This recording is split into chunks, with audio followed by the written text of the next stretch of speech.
مرحبا بكم الإخوان في فيديو جديد من سلسلة بيرسونال كونفو. أشنو وقع في مكناس؟ أش عملوا مظاهرات في مهرجانات ديال عيساوة وقناوة؟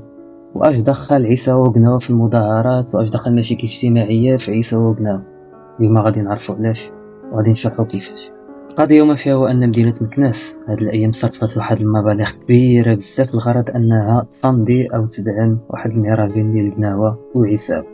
هادشي هذا كيخلي المدينة تبان بأنها كتعيش واحد التناقض كبير بزاف، حيت بالرغم من أن المدينة كتصرف ملايين ديال الدراهم من المال العام باش دير منتديات وتنظم مهرجانات اللي ما كيتلفوا فيها غير صحاب الفلوس والعاقة ديال الصح، نظرا أن الذكيات غاليين بزاف، المدينة بيدها كتعيش واحد التهميش كبير اجتماعيا صحيا تعليميا في البنية التحتية وكلشي أصاحبي كلشي.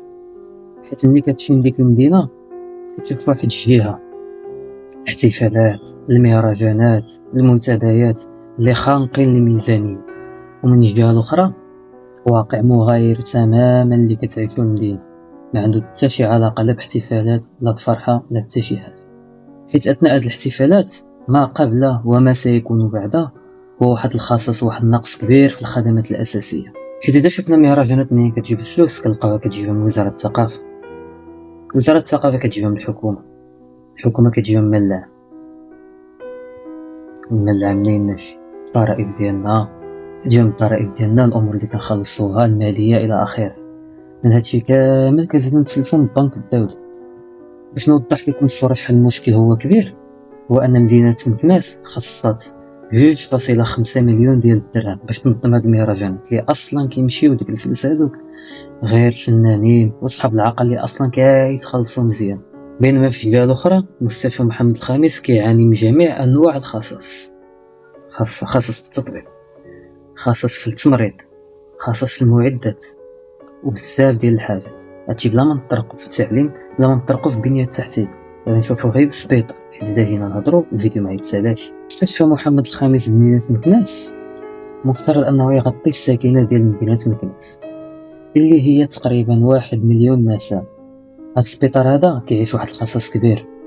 هاد السبيطار هذا من الحاجات اللي ناقصين فيه كيعيش فيها خصاص هو مثلا في الاطباء ديال التخدير والانعاش اللي هما اساسيين لاي عمليه جراحيه.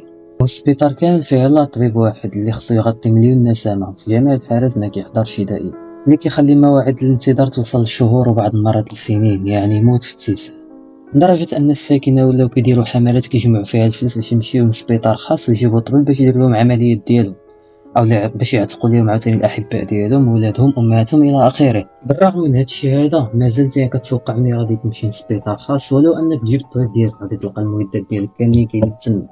يعني اذا كانت شي عمليه جراحيه تلقى تما المواد ديال التخدير المقوسه الى اخره. الا لحد الساعه كتمشي للسبيطار بغيت نعمل عمليه انت مخلص فلوسك جايب الطبيب ديالك دار التماره ديالك الناس واقفين معاك خاسر فلوسك ورزقك، لا يا ودي خرج بحالك نمشي شري المعدات واجي عاد نديرو لك العمليه. اما اذا دخلنا في قطاع النقل راه مصيبه كحله عاوتاني، من الطوبيسات اللي مهرسين والشباب الطائش اللي كيطلع فوق الطوبيسات ويوصل الوجهه ديالو على حساب ما كاينش بلايص في الطوبيسات ناقصين. دابا نخرج ديال الطاكسي غادي يلقاو ناقص في النقل الحضري، اش غادي يديروا؟ غادي يستغلوا الوضع بطبيعه الحال، مهمشين اجي نطلعوا في الاثمين اجي نكملوا على بابها، يعني حتى الشعب بيناتهم ما متعاونش. من الجهه ديال الخدمه ابار التهميش وساعات ديال العمل الزايده ما كيكون عندهم لا تامين لا تغطيه صحيه، وحتى الصاليرات ما كيوصلوش في الوقت، وشي مرات ما كيتخلصوش نهائيا شهور وشهور. والعمال بنفسهم ديال الطوبيسات شنو دابا مؤخرا داروا مده طويله انهم ما تخلصوش، والنقص اصلا في اليد العامله زيد عليها الطوبيسات مكفسين كملوها بالاضراب. صافي هنا كملات الروايه. في وسط هاد المشاكل كلها في بلاصه ما نزلوا ديك الفلوس ديال المهرجانات ولا قل منهم كاع نحلوا هاد المشاكل هادو، لا ارى عليها قناوه وحماتشا وهداوه وعيسى. اما اذا جينا جهه الشباب فرا نسبه البطاله وصلت 22%. 22% غادي تقدر تبان لك شي رقم ناقص ماشي شي حاجه كبيره، غتقول لي يا ودي 78% خدامين. اش نقول لكم واحد الحاجه، من تقريبا مليون نسمه شحال هي 22%؟ ودير حتى راسك 220,000 210,000 شخص في مدينه وحده اللي ما خدامينش. وهادو شنو كيتسناو؟ بعدا هما شباب طاقات مهدره، شنو كيخليهم يوليو؟ كيخليهم يوليو قنبله موقوته في اي وقت تقدر تطرا شي مصيبه. علاش؟ ما عندهمش فين يخرجوا الطاقات ديالهم، حتى لا بغاو يخرجوها في شي خدمه كيمشيو لشي معمل يخدموا فيه، كيلقاو خدمه ما بين 12 حتى 16 ساعه وشي مرات توصل ل 20 ساعه، ما كاين لا نعاس لا حتى شي حاجه، الصاليرات معطلين على زين الصاليرات، ما كيعطيوهمش حتى السميك شحال دابا هو واصل 3200 درهم، ما كيوصلوهاش، شي وحدين مازال كيتخلصوا 2000 درهم 2500 درهم. هادشي بلا تيمشيو للجهه ديال النساء والاستغلال ديالهم، ابار الاستغلالات الاخرى شوف غير على استغلال الشغل، كيطيحوا لهم في الاجور، كيزيدوهم في الساعات على حسب ما كيسمعوا الهضره وكيخافوا على ريوسهم.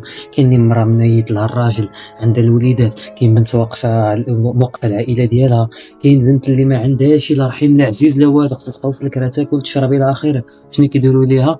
كيفرعوها بالخدمه وكيعطيوها 2 فرنك ولا تامين صحي مجددا ولا تعويضات اذا جراو عليها ولا حتى شي حاجه، وشي مرات كيجريو عليهم والدرهم ما كتشوفوش. هاد العيرات وهاد الشباب غير مؤخرا خرجوا داروا مظاهرات، علاش؟ ماشي هادشي اللي وقع في قناوي، لا، غير انهم ما تخلصوش، جراو عليهم 3 شهور 4 شهور عام 3 سنين ما مخلصينش. بيني وبينكم ما عرفتش علاش بنادم يبقى خدام اصلا اكثر من شهرين مخلصش، ولكن ما تعرف الظروف ديال الانسان شنو كتخليه يدير، فما نقدروش نحكموا حاليا. وهادشي كامل ما بغاش يسال، ما بغاش يسال المشاكل ديالنا ما كيتسالوش. الا بغيت ندير فيديو كنهضر على المشاكل كلهم راه ما غنساليش من الهضره والفيديو ما غادي يتسال. الحاصل هذا مثال ديال مدينه وحده في المغرب، والامثله كثيره والجهات كثيره والمدن كثيره، لا مجدو لا كازا شنو فيها، لا مجدو لا طنجة شنو فيها، راه غير مكناس ما كملناش منه، فما بالك شنو باقي كاين ما يتقال. اللي بغيت نقول في هذا الفيديو هو انني ماشي جيت كنطيح من مكناس او المدن المغربيه عامه او بالحكومه الى اخره، ولكن كنشوف المغرب نازل واحد الهاويه عميقه وغارقه بزاف اللي ملي غادي يخرج منها ما يعرفش يخرج.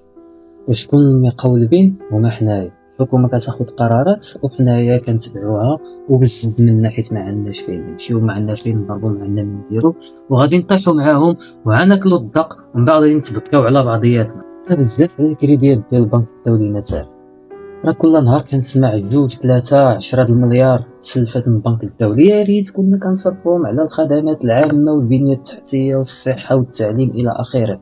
لا لا، كنصرفوهم على الترفيه، على مهرجانات اللي ما كيزيدوا ما كينقصوا، ويا ريت كانوا شي مهرجانات قناوه وعساوه، يا ريت كانت شي حاجه اللي تستاهل انني نمشي نخسر فيها فلوسي، ما تستاهلش وخاسرين فيها الفلوس. والفنانه اللي كتسماو فنانه كيديوهم باردين وكتاري كيمشيو بخير وعلى خير. علاش ما عمرك كتلقى فنان كيتشكى اولا كيوقف مع الشعب ولا كيدير ستوري كيقول هادشي ما خصوش يكون وهكذا وعادي الفلوس كيمشيو بزاف كريديات وكذا كذا؟ انا نقول لك علاش، حيت هما مستافدين. يا ريت كنا كنصرفوا ديك الفلوس في حاجه عامره، الصحه، التعليم، التامينات، الخدمات الاجتماعيه، البنيه التحتيه. الصراحه ما بقيت عارف فين غادي انا اخوتي في هذا البلاد، الصراحه والله ما بقيت عارف فين غادي. جيب شي تاويل ديال الخير، هادشي اللي غادي نقول. السلام عليكم ورحمه الله.